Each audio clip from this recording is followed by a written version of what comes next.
Ahojte priatelia, moje meno je Šejk Michal a pomáham obyčajným ľuďom plniť si neobyčajné sny. Rozhodol som sa urobiť sériu videí o súkromí a bezpečnosti na internete.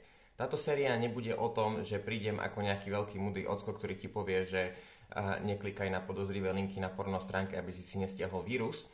Bude to niečo o tom, čo každý robíme, o našej komunikácii, o našom ukladaní dát a podobne.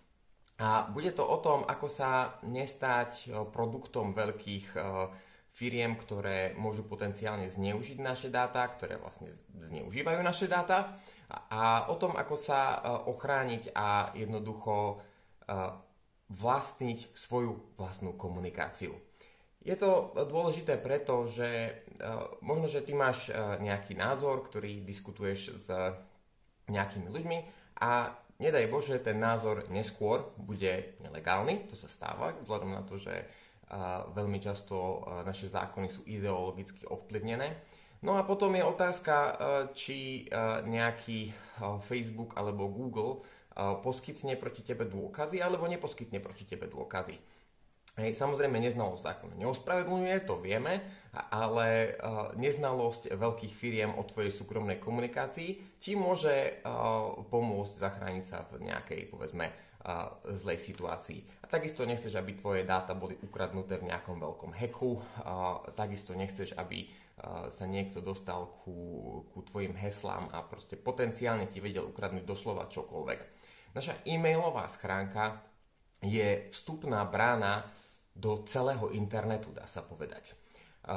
Cez e-mail veľmi často potvrdzuješ akýkoľvek iný login.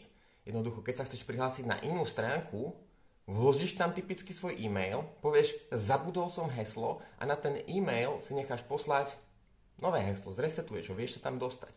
Takto sa vieš dostať často do finančných inštitúcií, takto sa vieš dostať na rôzne miesta. Čiže ak niekto sa dostane ku tvojmu e-mailu, potenciálne, ak to nemáš dobre nastavené, sa vie dostať k celému tvojmu životu a financiám a súkromnej komunikácii a úplne všetkému. A tomu chceme predísť.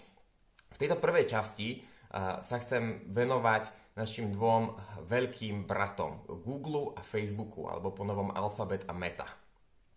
Google a Facebook a mnohé ďalšie podobné firmy, ale toto sú také dva žiarivé, veľké prípady u nás, sa živia tým, že zobrazujú reklamu. Sú to reklamné spoločnosti. My neplatíme typicky za ich služby, áno, majú nejaké platené služby, ale väčšinou je to reklama, ktorú my môžeme ukazovať iným ľuďom, ktorí používajú tieto siete. To je ich najčastejšia platená služba, ktorú majú, a je to to, z čoho majú väčšinu príjmov. A sú také dobré v tej reklame, pretože zbierajú naše osobné dáta a vedia sa zamerať na tých konkrétnych ľudí, ktorých by potenciálne mohlo niečo zaujímať. Znie to ako OK business model. Tieto firmy napríklad tvrdia to, že naše osobné údaje nezdieľajú so žiadnymi tretími stranami. Popravde pri takýchto obrovských nadnárodných firmách nie sú ani treba tretie strany, lebo teoreticky strašne veľká je už len tá samotná firma na to, aby niekto potenciálne mohol si zneužiť nejaké údaje.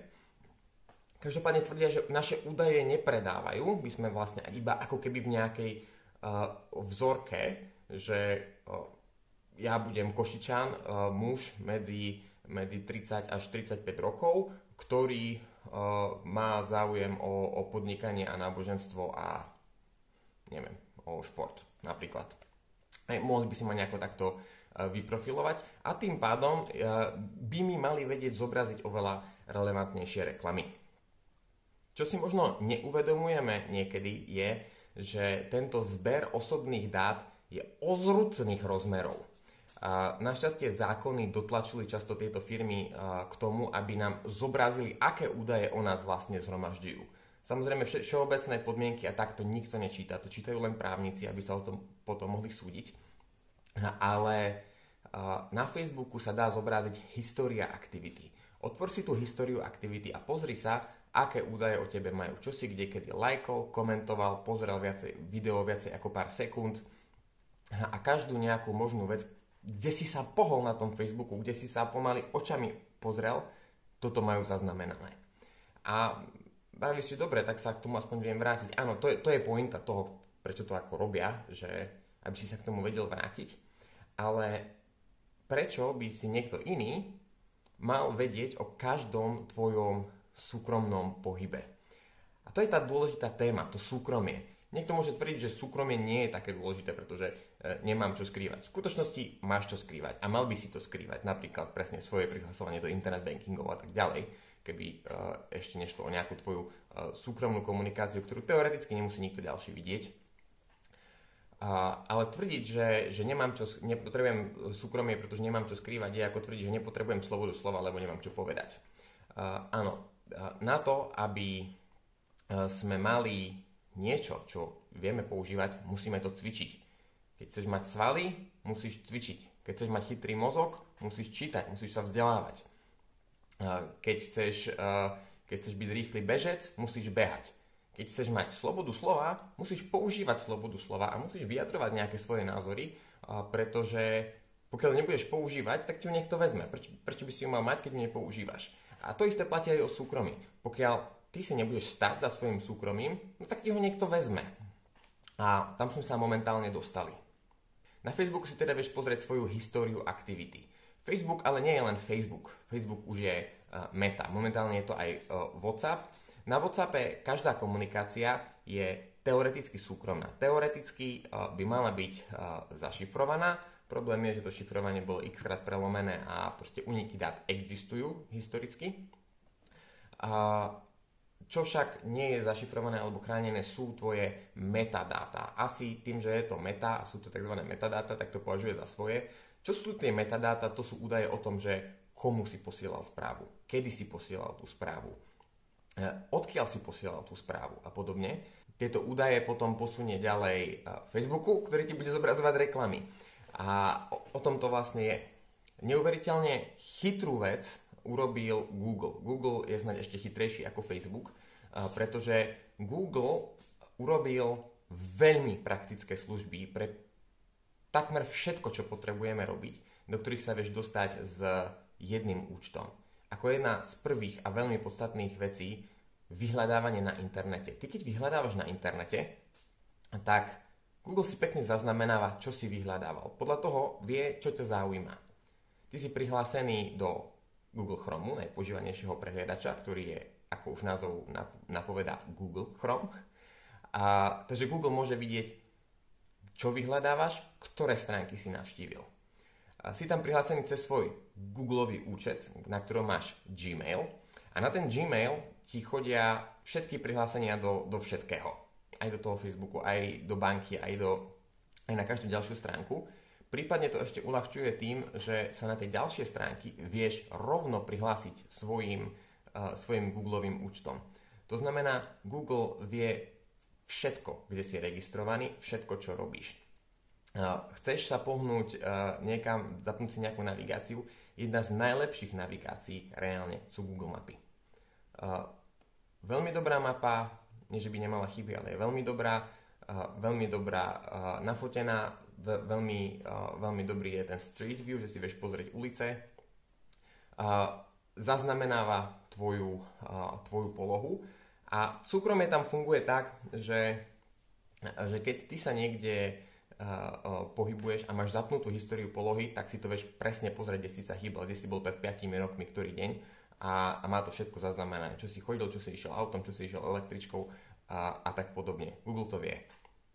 V prípade, že nemáš zapnutú históriu polohy, Google stále zbiera všetky tieto údaje, ale anonymizuje ich, to znamená, že kvázi oddelí to od tej informácie, že si to ty. Je to len, že nejaký človek z takej a takej oblasti mal také a také údaje. Akurát, že už bolo vlastne opakovane dokázané to, ako tieto anonymné údaje, keby veľmi chceli, tak ich vedia odanonymizovať a s celkom dobrou pravdepodobnosťou tipnúť, že komu vlastne originál patrili. Google urobil veľmi dobrú alternatívu ku Microsoft Officeu, Google Docs, ktoré sú jednoduchšie, ale na väčšinu vecí perfektne postačujú, sú zadarmo a sú online a sú synchronizované. Popravde prešiel som z Excelu na Google Sheets, pretože je to oveľa lepšie pre väčšinu situácií, ktoré potrebujem. Teraz neviem, jak sa z toho dostať, pretože jednoducho nemám k tomu alternatívu. Google urobil Google Keep, veľmi jednoduchá aplikácia na poznámky. Zase zadarmo a jedna, dá sa povedať, z tých najlepších. Povedal by som, že bezkonkurenčný je Google Kalendár. Zase synchronizovaný medzi všetkými zariadeniami. Teraz tam pridali aj úlohy, ktoré sú dosť dobre nastaviteľné. Google jednoducho urobil služby pre prakticky každú oblasť života, aby keď niečo využívali sme to z Google. A je to strašne jednoduché, lebo ten účet už tam máme. Stačí proste to začať používať.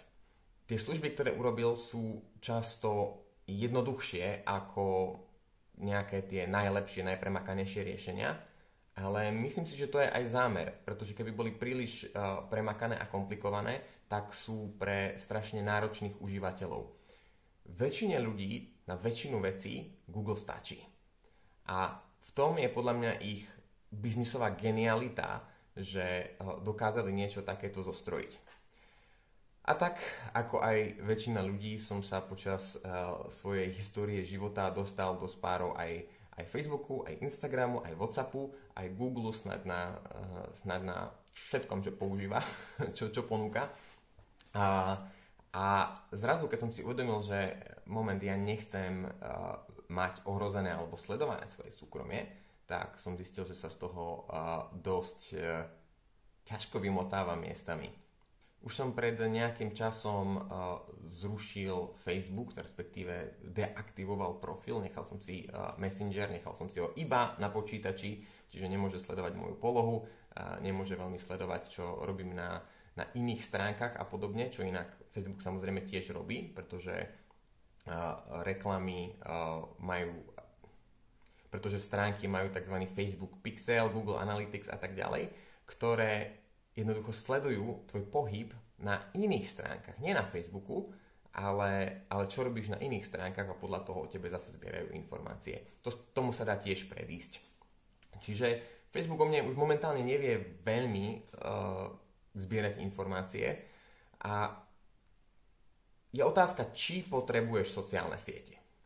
Podľa mňa, ak si podnikateľ, potrebuješ sociálne siete. Pretože ľudia sú na sociálnych sieťach a ty, keď si podnikateľ, tak ty musíš prísť za nimi. Nemôžeš úplne očakávať, že oni prídu za tebou a ty preto nemusíš robiť nič. Čiže chápem sociálne siete, ak si podnikateľ.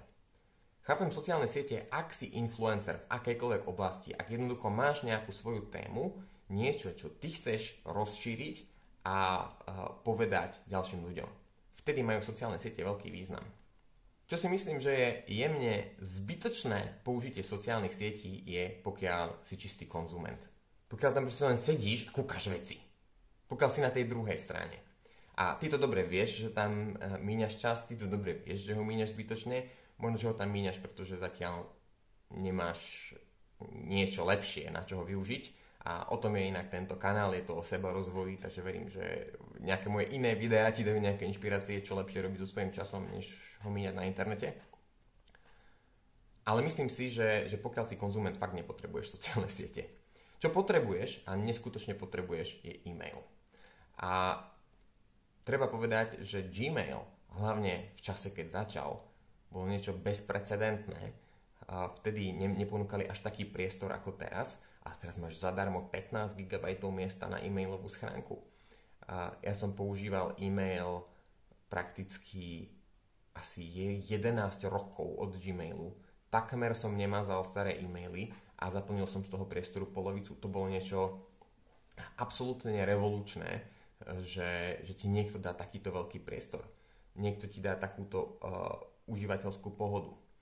A možno negatívna časť tých iných riešení, o ktorých sa budeme rozprávať aj v ďalších videách, je, že niekedy po užívateľskej stránke zaostávajú za týmito firmami, ktoré majú miliardy na rozvoj. A jednoducho firmy, ktoré sú zamerané na súkromie, ale sú mladšie a nemajú taký budget, niekedy majú riešenie, ktoré nie je až také pohodlné. A potom je otázka, či ti stojí za to predávať svoje súkromie alebo ti nestojí za to predávať svoje súkromie. A zodpovedanie tejto otázky ti zodpovie aj to, stojí mi za to pozerať sa na ďalšie videá, alebo nestojí mi za to pozerať sa na ďalšie videá. A v ďalších videách si prejdeme témy, ako je šifrovanie, ako je uloženie hesiel, aké sú nejaké alternatívne služby, ktoré sa dajú využiť pre jednotlivé oblasti, a už sa potom sám budeš vedieť rozhodnúť, čo ti v skutočnosti vyhovuje.